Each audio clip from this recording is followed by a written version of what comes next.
So what if Phantom Troupe versus Royal Guards?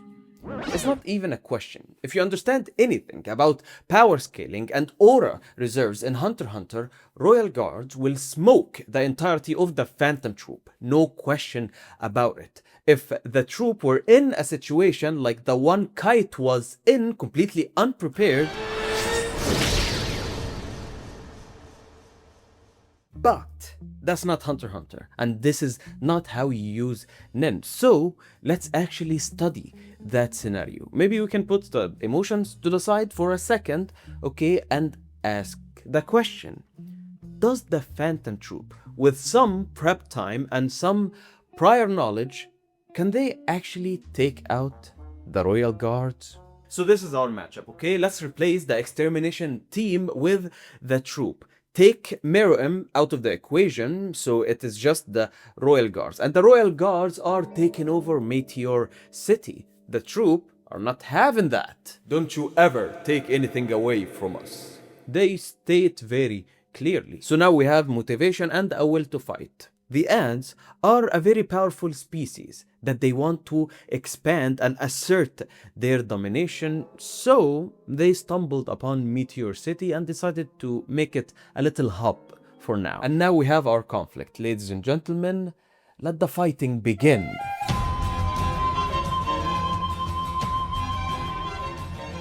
So we're going with the classic troop members lineup, everyone who was in York New City except for Hisoka. Hisoka wasn't really a member to begin with, and actually during the Requiem, Hisoka just stood there and didn't do anything. So he's out, and yes, we are including Uvogin in this fight. Now I know that some of you might get all up in arms and say that I am belittling the troop, okay? I'm not giving them their credit. I am making them seem like they are less powerful than they actually are. Okay, wait, just listen to me. The troop are savages. They are extremely powerful. But the guards are extremely powerful. Let's look at Phaeton, supposedly one of the most powerful members of the troop. Number 5 on the arm wrestling chart. Part of the troop's commando squad. An offensive member, not a supporting type. This guy had some trouble fighting with a squadron leader. Shizuku struggled a bit with an officer ant. Shalnark was tied up by a peon ant. The lowest of the lowest type of soldier ants out there. Now let's compare a little bit. Kite was able to one-shot kill a squadron leader. Yes, this squadron leader was still unawakened to Nen. Still, he was able to one-shot kill him. This goat was murdered off screen from one of the Royal Guards. So yeah, the power scaling can get a bit jarring, but we have to do it. We have to do some world building so that we know what kind of powers we're talking about. Meruem was able to one-shot kill 2 squadron leaders with ease. These 2 were on the hierarchy scale at the same level as Zazan, the one that Phaeton struggled with. Now let's go back to Meruem. He gave the same treatment to Pitou. And this monster was able to take it on the chin, no problems. I believe the term appropriate here is built different. Also, you need to keep in mind that the extermination team that had 2 veteran Nen users and their pupils, and Gon and Killua, and some powerful ants with some unique ability, and some prep time and strategizing, and the help of the chairman of the Hunter Association, Isaac Netero, who himself said that Pitou is stronger than him. Just keep that in mind. Not only that, but it was like double checked by Colt that he would be taken out by one of those guards. And let's add to that the help of Zanu Zoldyck. This dream team was able to keep the guards away from each other. And the unforeseen circumstances made the whole ordeal into lots of separate battles. Somewhat of a best case scenario for them. And with that, they actually lost 2 of the battle that they were in. They got defeated, and the one battle that they won, it required Gon to sacrifice everything, throw everything away, and basically suffer a fate much worse than regular old death. So yeah, the guards are very powerful. They're not invincible. They can be beat. And once we introduce nin abilities and strategies and prep time into the whole thing, everything will change. With that being said, how can the troop actually take out the royal guards while still giving us a good narrative in the process and stays true to what we know about the troop and the guards? Let's begin. Uvogin is extremely irritated. He is waiting for the rest of the troop members to show up in the hideout so that the boss can finally give the order and they can go take out those damn insects infiltrating Meteor City. He is so fired up. In fact, he is about to just bail and go at it alone. But at last, Phaeton, Machi, Nobunaga, and Franklin show up. Densho is giving out the orders, and that is the key. As long as Kurolo is here, the troop are able to cook. Because this guy is a genius. He knows what they're up against, and he will come up with the right plan to ensure taking them out. After all, he is the one who got the respect of both Zeno and Silva Zoldyck. Zeno, the same guy that P2 took a look at him and actually got excited to start throwing hands. However, there isn't enough time, and he knows that. Kurolo is indeed an in-Marvel, but it did take him several months, maybe a year, to come up with a bulletproof strategy to take out Hisoka. Okay? Yes, Hisoka is a very powerful nin user, but it is a lot of time compared to the very limited time that we are working with in that scenario. Must I remind you, they are gathered here at Meteor City. The troop must take action. And the plan that Kurolo comes up with is the one tested plan that works all the time in the world of Hunter x Hunter and in the real world. A strategy as old as time. Divide and conquer. Believe me, I'm from the Middle East, okay? This strategy never fails. So yes, the strategy is to separate the 3 royal guards and to assign each guard with a team that can take them out. The royal guards are preparing the city for the arrival of the king. But of course, their instinct will act up as soon as they see the troops. They will act on the spot to take them out, and that is what Kurolo is counting on. He wants the attention to be directed at them during the attack in order to execute the division. Now, who are the teams? Team A, Nobunaga, Uvogin, Banolonov, and Shizuku. They are up against Mantotoyupi. Team B, Finks, Phaeton, Chalnark. They are up against Neferpitu. Team C, Kurolo, Pakunoda, Machi, Kurtopi, Franklin.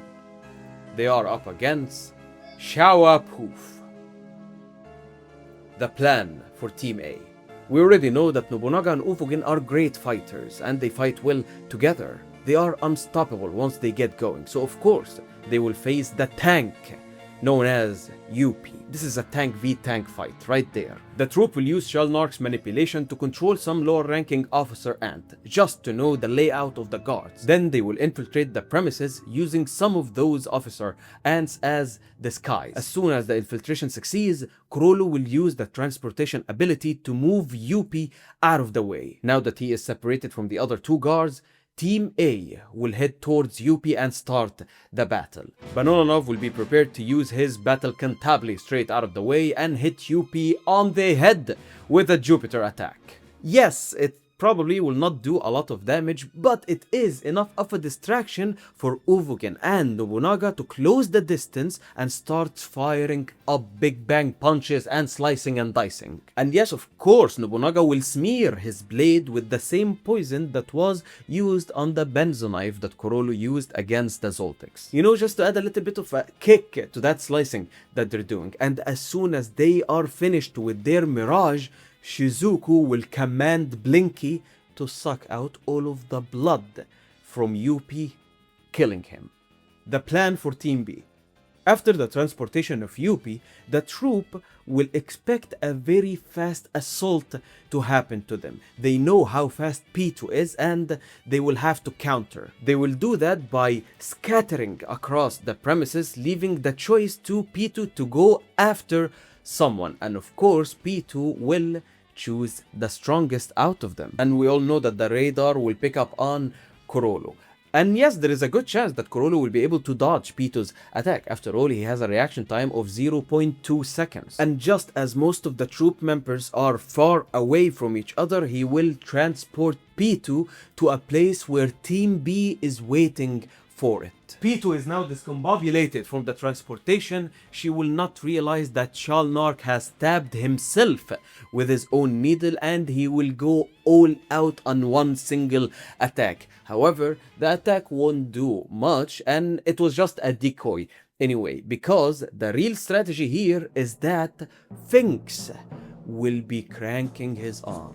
He's been cranking his arm, let's say, from the day before, and he's about to land a blow that contains almost all of his reserved aura. And after that weakens Pito a little bit. It will be time for Phaeton to start fighting, and yes, it would be a very hard fight, even after that damage that Pito took, but it will pay off at the end. The hard fight is between Phaeton and somewhat damaged Pito, so as soon as Phaeton gets manhandled by Pito, that will be enough for him to activate his Pain Packer and return all of that damage back to Pito, ensuring them the win. The plan for Team C. Corolo and the rest of the troop members are left with Shawapoof, the worst of the worst and the most unpredictable out of all of them. That is why Corolo has to go face to face with this guy, because of his manipulation, and they will use Franklin's attack to keep him at a distance. Machi will stay close to Corolo just to provide protection and medical help if needed, and Paku will be in charge of protecting Kortopi, the weakest of the troop members. But he is still needed in that battlefield because he will conjure a lot of buildings similar to the one that they are in, just to act as a decoy in case the other royal guards try to come back for help or something messed up happens with their ongoing battles. So they will use these extra buildings as in order to know what is going on the other battles. Now, Killua was able to deal actual damage to Poof, and Moral was just sitting there, and Poof was somewhat intimidated by him, we can say. I don't know. Poof decided not to engage. That's because he just wanted to go to the king. So we can say that out of all of the battles that are going on, Team C has the highest chance of actually winning and taking out Poof. However, the sheer unpredictability of him is why Corolo has to deal with him personally. Now all is set. It is time to act. What would actually happen? And can they actually execute this plan? Guys, come on. This is Hunter x Hunter. Nothing goes according to plan. The troop will pull up, transporting Yuppie away, and Team A will start executing their plan. Exactly like we just mentioned. Jupiter, then Big Bangs, then slicing and dicing. But as soon as the blood starts exiting his body, Yuppie will actually feel something. Keep in mind that all of the assault that happened at this moment did not even put a dent into him. It was just enough to open small wounds so that Blinky can suck out the blood. But as soon as he feels that, oh, he will tweak all out, and he will start transforming. He will hone in on where is that danger coming from, and he will lock on Shizuku, launching his fist, taking her out with only one shot. Team A just lost their first member. Shizuku is killed. Yuppie is furious. I am a shield, he says, as he morphs into a more sinister version of himself. In front of him, Banolonov, Uvu, and Nobunaga. P2 launches at the troop, but the remaining troop members already expanded everywhere in the room. They're all running in different directions, but P2 unleashes their aura, the sinister, nasty aura. All of the spiders freeze. They are hit by it. That they can't move. All of the prep time in the world cannot prepare you for that aura. All are stuck in place. All except for one person. Phaeton. He is the one still moving. P2 immediately lunges at him. P2 is a little impressed by him. As soon as P2 activates Trapezoora to take his head, he is gone. P2 just attacked an after image of Phaeton. Confused by the situation, P2 relaxes for just a moment, making the troupe able to move again because P2 lowered its end.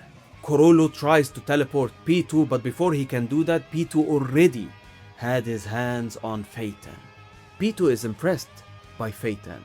Of course, Phaeton did not freeze from that aura because he's been through a lot. He loves the torture. That sinister aura, Phaeton gives off a similar aura to that. So out of all the troop members, for some reason, Phaeton wasn't fazed by that sinister aura that much, and that intrigued P2.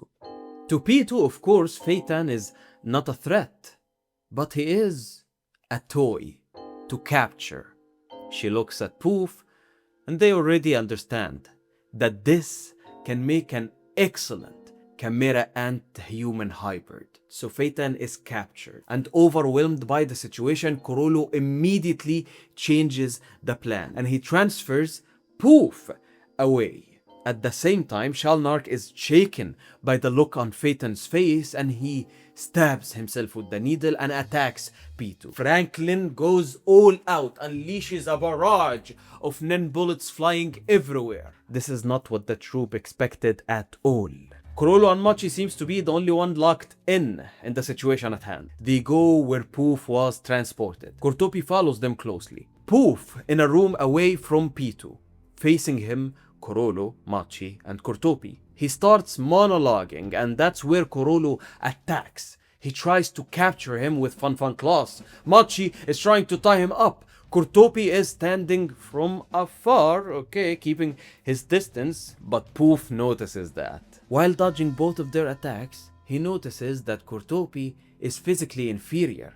So he lowers his guard, takes a couple of shots from Machi and Corolo, then he sprints towards Cortopi, taking his head off. Shocked by this scene, Machi's rage is unmatched. Her speed, agility, strength of her Nen threads are through the roof at this moment. She goes off, punching and kicking and tying Poof up. And as it turns out, what just happened was a blessing in disguise, because Poof is now transported into a separate room, and you guessed it, this room has a door that can be closed. Corolo conjures his book, and out comes indoor fish. The Nen fish start to eat away at Poof, bit by bit, little by little. They got him. For now.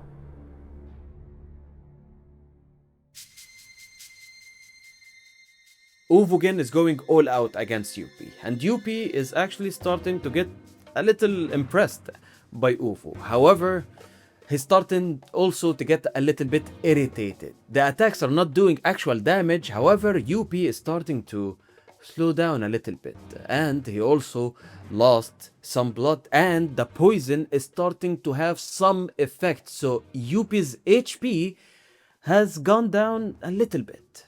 Nobunaga notices that, preparing himself to launch a co-infused attack with his sword towards Yuppie. However, Yuppie is able to break the sword. But then again, Nobunaga's attack was just a decoy. At the same time, Banolonov was preparing his attack. Battle Cantabile. He conjured that spear, and that spear found its way to Yuppie's heart. Banolonov never felt this way about an opponent before. He is fighting, not only for the pride of his people, not only for the troop, not only for Meteor City, he is fighting for survival. If this monster is not stopped here and now, the whole world will cease to exist. The whole world might suffer a fate similar to what happened to his own people. So Banolonov makes a Nin contract on the spot, making the spear 200 times sharper, 200 times more effective. And he was able to achieve that by adding a couple more holes into his body. Banolanov took out his own eyes. My people, you sound more anyway, he thinks to himself. I don't need sight to locate you or take you out. This is similar to what Shoot did in his fight with Montetoyupi. But Banolanov resolve was a bit higher. He took out his own eyes, adding 2 more holes, making the spear much more powerful, and the spear went through Yupi's heart. Yupi did not get enough time to evolve. He was simply overwhelmed by the attacks. Uvogin is worn out. Nobunaga is left without a sword. Banolanov just gave everything he has into that attack. Team A is victorious. 1 fatality. Shizuku. They turn back to where the other troop members are, and they see something they weren't ready to see. Shalnark launches at P2, and P2, with Phaeton in one hand, dodges the attack. Shalnark goes for another and another and another attack. He is honed in on P2.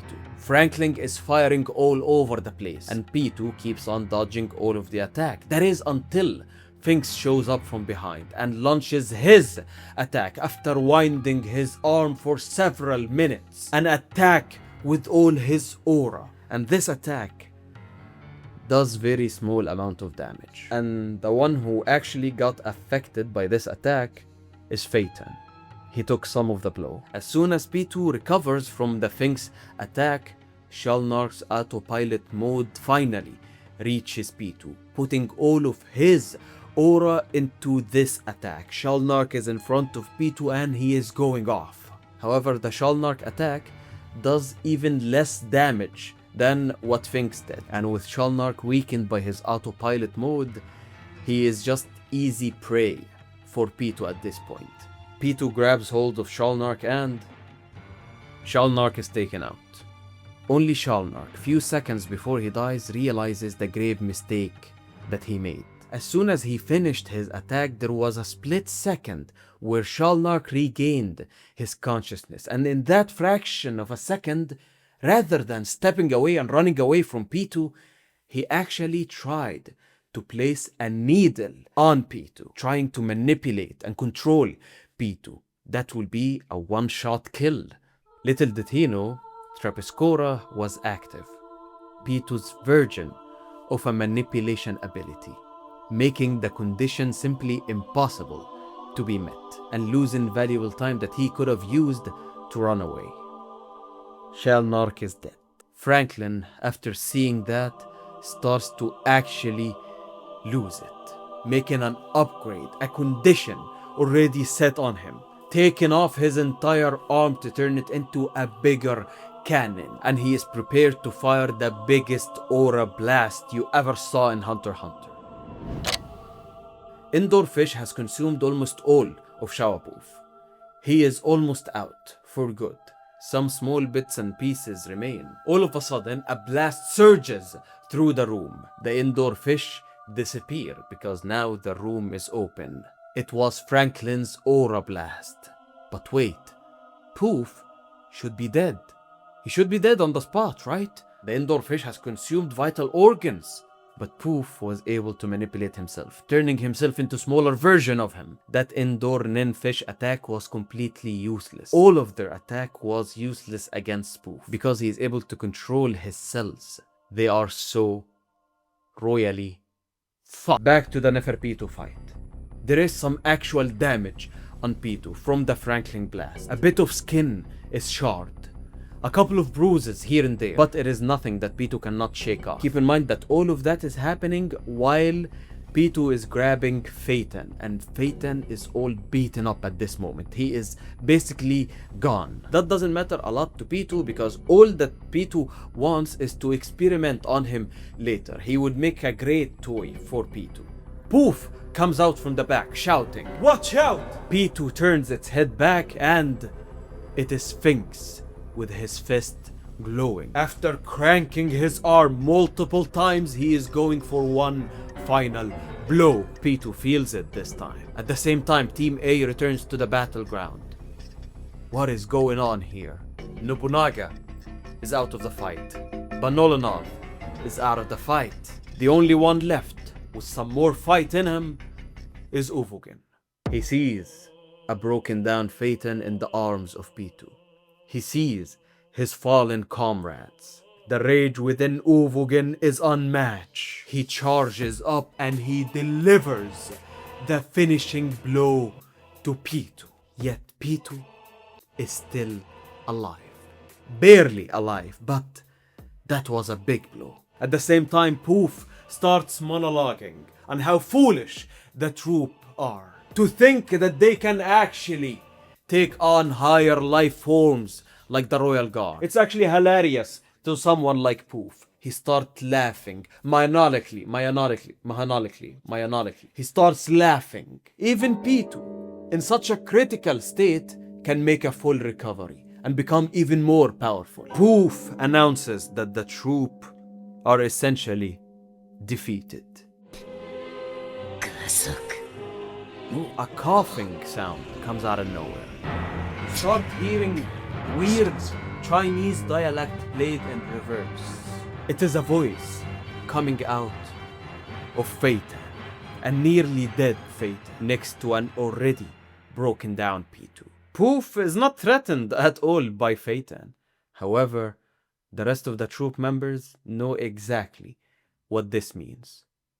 Kurolo pulls out Skill Hunter and starts to transport all of the remaining troop members away. Paku shows up and ensures Kurolo and most of the troop members that most of the civilians of Meteor City have evacuated safely.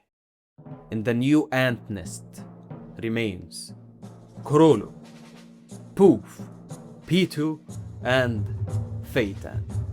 Phaeton emerges in his pain packer suit.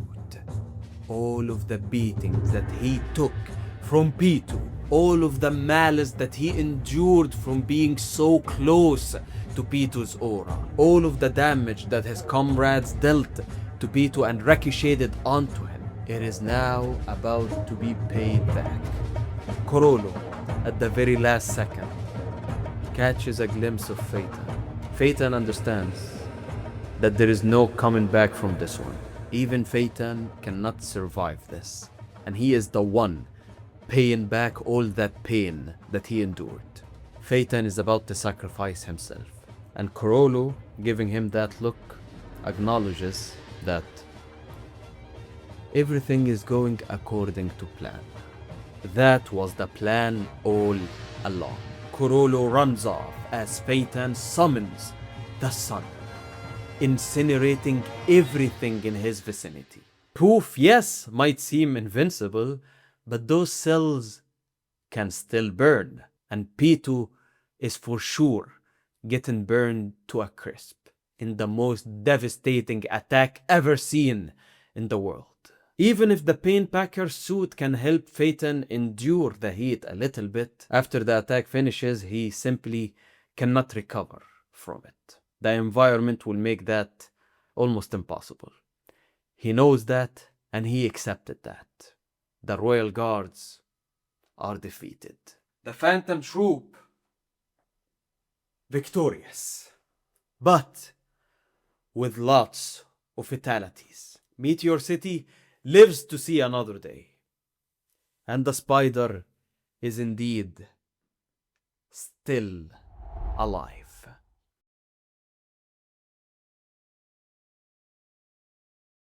And yeah, that was my little fanfic on how I see this type of fight would actually go if the troop was to win this battle. I think that it does work well with the rules established in the world of Hunter x Hunter, and I hope you caught on the little themes that I put on here and there. Like wanting Phaeton to deliver the final blow and having Phaeton not to be phased by P2's N, because from what we know about Phaeton, this guy has been like through a lot. This guy enjoys torturing people and playing with people, very similar to P2. And I'm guessing that P2 would be able to see that in Phaeton, I would be interested, and that's why that happened. And I also felt like giving Banalanov much more credit and having him make that Nin condition and restriction would actually, like, I want to see more of Banalanov. Obviously, we saw more of him in the Succession War arc, and we don't see enough of this guy, and he is a cool character. And yeah, the way I see it in my mind is actually Corolo cooked up 3 different plans, and all of the troop members studied these 3 different plans, and I think Corolo knew for a fact that there will be casualties. Like, there is no going out of this battle without losing a few members, and they were at peace with that. So that's why they came up with 3 different variations of the same plan, but I'm guessing in all of the plan that they set, Phaeton would have to deliver the final blow. I know I took a lot of liberties, but I also have to admit that I did have a lot of fun while crafting this fantasy fight between the Phantom Troupe and the Royal Guards, and we stated that from the beginning that the Royal Guards are basically way too powerful for the Phantom Troupe. But the thing is that we want the Phantom Troupe to win. How would they win realistically? That's my version of it. And also I worked with the information that I have. I don't know, maybe Corolo has some like hidden power and skill hunter that we don't know about that will counter the Royal Guards perfectly, but we just don't know about that. I worked with what we all know. So to sum up, Phantom Troupe versus Royal Guards, 9 out of 10 times the Royal Guards would win. However, in that one time that the troop would actually win, I personally see it going similar to something like this. Thank you so much for watching the video and reaching the end of the video. Let me know what you thought of it. Let me know how you see this fight will go, and subscribe to the Hunter Society for more Hunter x Hunter content to enjoy until the next chapter drops. Thank you so much for watching, and have a good day.